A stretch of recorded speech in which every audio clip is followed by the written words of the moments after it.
Praise the Lord मेरे प्रिय भाई बहनों, आप सबका स्वागत है मेरे YouTube चैनल सामर्थी वचन में। आशा करती हूँ हमेशा की तरह आप सब सुरक्षित हैं। प्रभु आप सबको आशीष दे। दोस्तों, आज हम बाइबल के एक बहुत ही गहरे और जीवन को दिशा देने वाले वचन पर ध्यान करेंगे। वचन है नीति वचन अध्याय 17 उसका 27 वचन। लिखा है, जो संभल कर बोलता है वह ज्ञानी ठहरता है, और जिसकी आत्मा शांत रहती है वही समझ वाला पुरुष ठहरता है। मेरे प्रियो, हमारी भाषा और शब्द वो बीज है जो हम अपने जीवन और दूसरों के जीवन में बोते हैं। एक व्यक्ति जो सोच समझकर बोलता है वह केवल अपने ज्ञान का प्रदर्शन नहीं करता, बल्कि दूसरों के प्रति सम्मान, करुणा और समझदारी भी दिखाता है। यीशु ने कहा, मन की बढ़ती मुंह से निकलती है। ये वचन हम मत्ती अध्याय 12 के 34 में पढ़ते हैं। इसका अर्थ है कि जो व्यक्ति अपने शब्दों को नियंत्रण में रखता है वह अपने मन को प्रभु की अगुवाई में रखता है।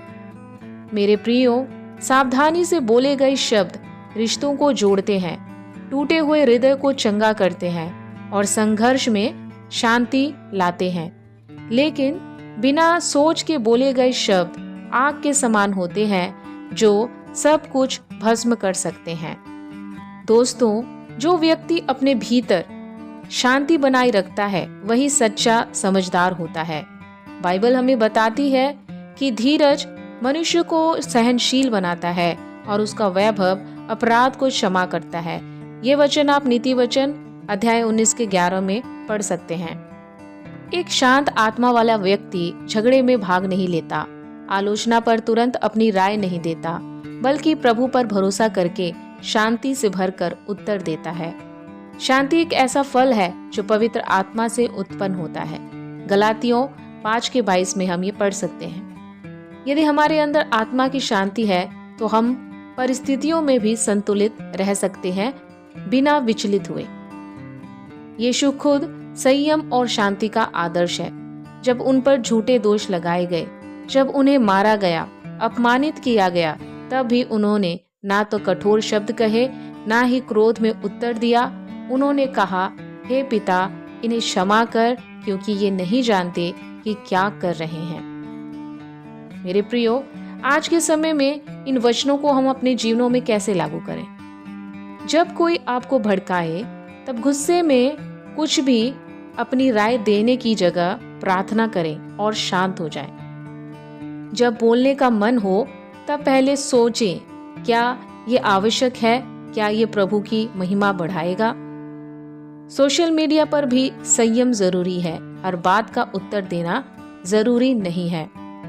परिवार में, दोस्तों में, चर्च में हमारी बातें प्रेम और नम्रता से भरी होनी चाहिए। मेरे प्रियो, प्रभु ने हमारी जुबान को शब्दों के लिए बनाया है, पर शब्दों में शक्ति है, जीवन देने की भी और घायल करने की भी। बाइबल बार बार हमें चेतावनी देती है कि जीवन और मृत्यु जीव के वश में है। नीति वचन 18 के 21 में हम ये वचन पढ़ सकते हैं। जो मनुष्य सोच समझकर बोलता है वह अपनी बातों में विवेक और समझ का परिचय देता है। वह क्रोध में आकर कटु वचन नहीं कहता, ना ही गुस्से में बात बिगाड़ता है। दोस्तों, जो संभल कर बोलता है वही झगड़े को टालता है, वही लोगों का मन जीतता है और वही परमेश्वर की दृष्टि में ज्ञानी ठहरता है। मेरे प्रियो, जब हृदय परमेश्वर से जुड़ा होता है तब आत्मा स्वाभाविक रूप से शांत रहती है। दोस्तों, आज हम इस संसार में जहाँ हर कोई तेज बोलता है, जहाँ हर बहस में जीतना चाहते हैं, वहाँ प्रभु हमें बुलाते हैं कि हम शांत आत्मा और संभली हुई वाणी को अपनाएं। यही वो मार्ग है जिससे हम सच्चे ज्ञान और समझ में बढ़ सकते हैं।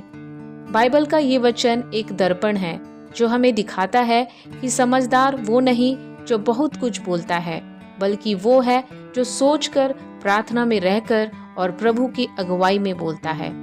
मेरे प्रियो, आखिर में कहना चाहती हूँ, अगर आप अपने मन में शांति चाहते हैं, शांति की आत्मा चाहते हैं, धीरज चाहते हैं, तो मेरे प्रियो प्रार्थना में हमेशा लगे रहें, बाइबल हमेशा पढ़ें और याद रखें कि हर बात ज़रूरी नहीं होती कि हम हर बातों का उत्तर दें। कई बार चुप रहना ही सबसे बड़ी बुद्धिमानी होती है।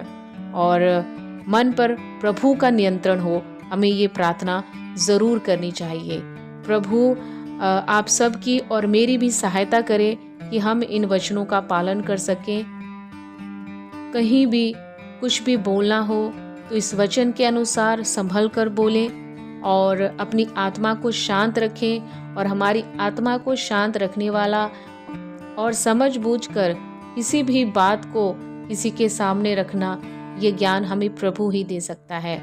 प्रभु के साथ हम हमेशा लगे रहें, प्रार्थना में, बाइबल पढ़ने में, उसकी महिमा करने में। प्रभु हम सबको आशीष दे। आमीन।